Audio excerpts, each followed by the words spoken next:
Hello everybody, Timothy Bailey with Project Learn and our video for today.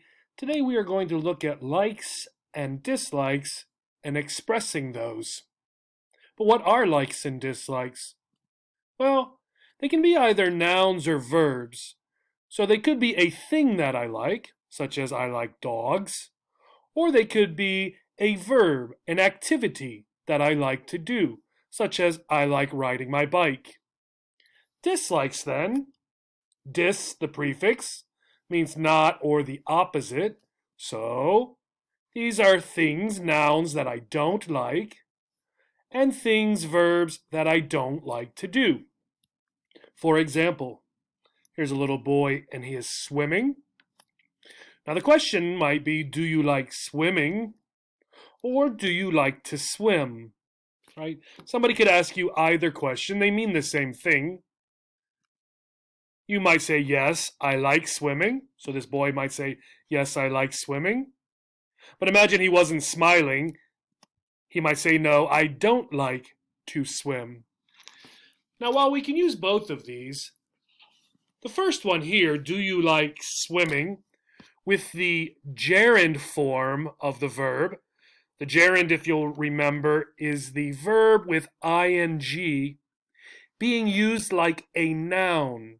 Right? So imagine, do you like cats? Do you like movies? Do you like books? Those are all things. So swimming here is also a thing, a noun. It's just we have taken the verb and turned it into a noun. So this gerund form of the question and the answer is probably the more popular and the easiest one to use.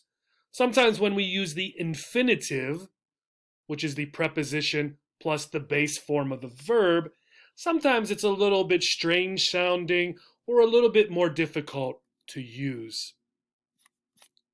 Let's look at another example. So what do we have here? We have a whole bunch of vegetables. And someone might ask, do you like vegetables? Now they might also again ask, do you like to eat vegetables? But again, notice we have to add more words to do this, instead of just saying, do you like vegetables? And when we ask the question, we understand that we are talking about eating vegetables, so we don't always choose this form, so we don't have to say to eat. We understand that that's what you're doing with the vegetables. Your answer is then, yes, I love vegetables, so here's another way to say like, or even more, I like vegetables than like. Or, no, I hate vegetables, right? I hate vegetables. This is a very strong dislike. So in general, for love and hate, a very strong like and a very strong dislike. Let's go back to the boy swimming. So again, someone might say, do you like swimming? And do you like to swim? Yes, I love swimming, right? The boy looks like he loves swimming. So like and love, right?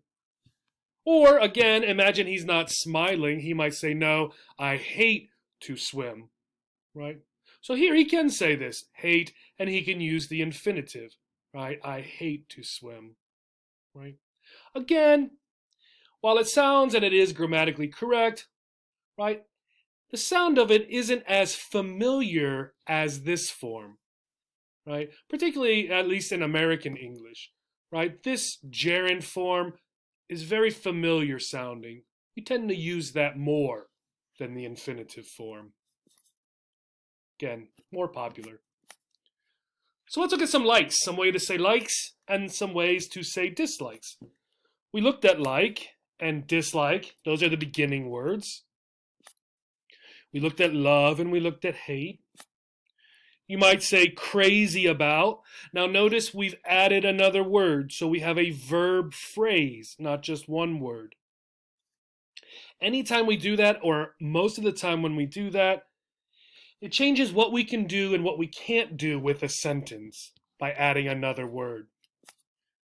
Not a fan of. So here we have 4 words, and again, right? We cannot often take 4 words and replace 1 word. It causes problems, right, of some kind.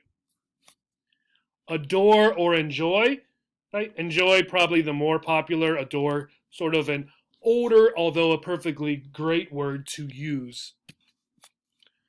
Loathe, detest, and abhor, right? Probably not frequent you will hear these, but again, amazing vocabulary words to say how much you dislike something, right? Loathe, detest, and abhor, right? This one's hard with the B and the H. Fond of, can't stand, really into, and not into. Or you could also take this really and put it in between, not really into. So let's go ahead and look at these. Here's a man vacuuming the floor, right, cleaning the house, and here is a lady cleaning the house. Now let's imagine Steve is crazy about cleaning the house. Again, what does that mean, right? It doesn't mean what we often think of, one of the definitions of crazy, right? Sort of some mental trouble, some mind trouble. Here it just means he really, really likes cleaning the house. And if you look at him, he seems to be crazy about cleaning the house. So again, when we start using some of these other expressions, even though they mean the same thing, we cannot always do the same thing, right? We cannot say Steve is crazy about to clean the house, right?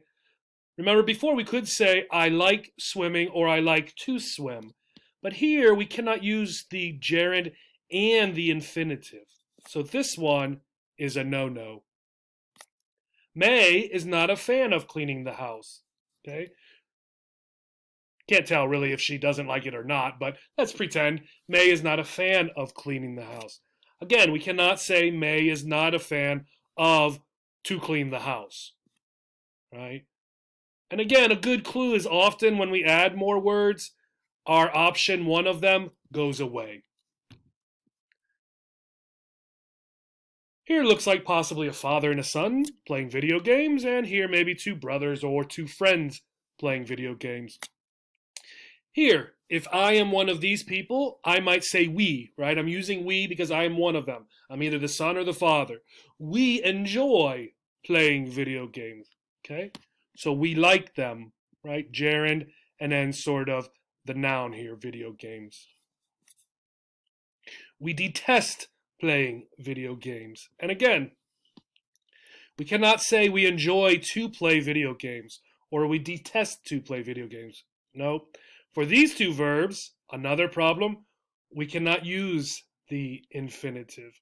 Okay? So even for single synonyms, often by switching from one word to a synonym, you cannot use it in the sentence exactly how the sentence was. Okay? A couple ladies here working in their gardens.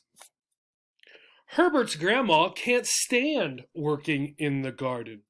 Again, can't stand means a great deal of dislike. Ethel's grandma is fond of working in the garden, right? Fond of, right? Likes, enjoys. Now we can also say this a different way. Here we are focusing on the activity of working in the garden, not just gardens themselves.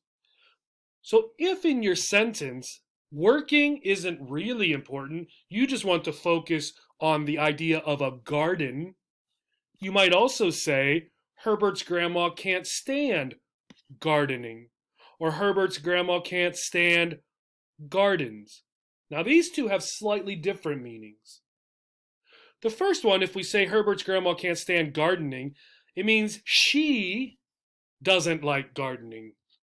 If we say she can't stand gardens, it means no matter if it's her garden or a public garden or any kind of garden, she doesn't like them. The same down here. Ethel's grandma is fond of gardening as an activity for her, or Ethel's grandma is fond of gardens, both her garden and any other garden, such as Stan Hewitt Hall, for example, their gardens. There's a tent. Here is another tent under some snow. We might say, I'm really into camping.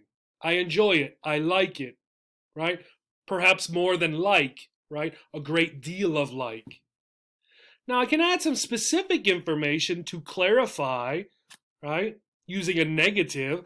I'm not into camping in the snow, right? This prepositional phrase with the preposition in is giving us more information of the kind of camping or a specific type of camping that I do not like. So here, I like camping. I'm really into camping, but I'm not into camping in the snow. So I could take both of these, use a contrasting transition, but, and make one sentence. I hope this was helpful. I hope this was interesting. Use some of these words to talk about something you love, something you abhor, right? Check out these links. There are more examples and more words that you can use. Thank you and have a great day.